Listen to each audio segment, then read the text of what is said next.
SCOPE stands for Sarasota County Openly Plans for Excellence. And if you think of the work that Christine's done over the years in Sarasota and how she has really worked towards making this an excellent community. Starting in 1990, she began to form the Sarasota Bank. And being a woman in banking was most unusual when she was president of a bank, and even today it would be an unusual role for a woman. I think the qualities that allowed her to accomplish this are persistence, knowing what she wanted to do, how to do it, gathering the support of community leaders. This kindness gene has been one of her main motivators of being a boundary crosser. She started a bank because she wanted to help people.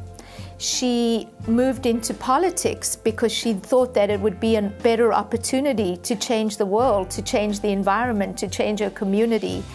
And she has always worked with not-for-profit. She's given of her time, she's given of herself.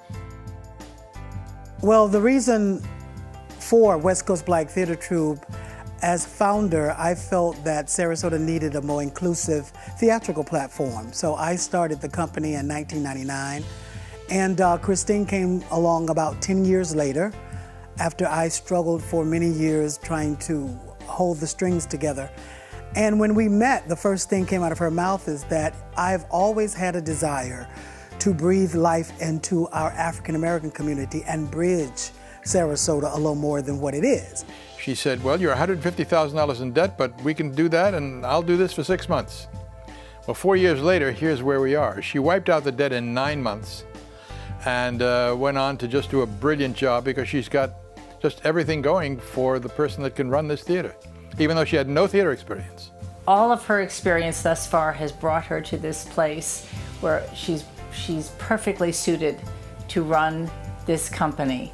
The first thing I noticed when she became CEO of the company is her in the back of the theater coming to every single performance, dancing in the aisles, and after the performance, oh my God, this is wonderful, this is wonderful. And I would say, this lady is really catching on. If you look at Christine's alabaster face and her blonde hair, she is the whitest white woman ever to run a black theater. In fact, I think the only white woman ever to run a black theater. If that's not crossing lines, I don't know what is. She brings all of that experience to this organization, and the staff loves her, the troupe loves her, and the community loves her. And so I just feel very, very privileged to be able to work with her. One thing Christine said to me that's really stuck in my mind, she says that it's her God-given gift to help people. And 50% of people are hurting all the time. And she treasures the opportunity to perhaps make their lives a little better.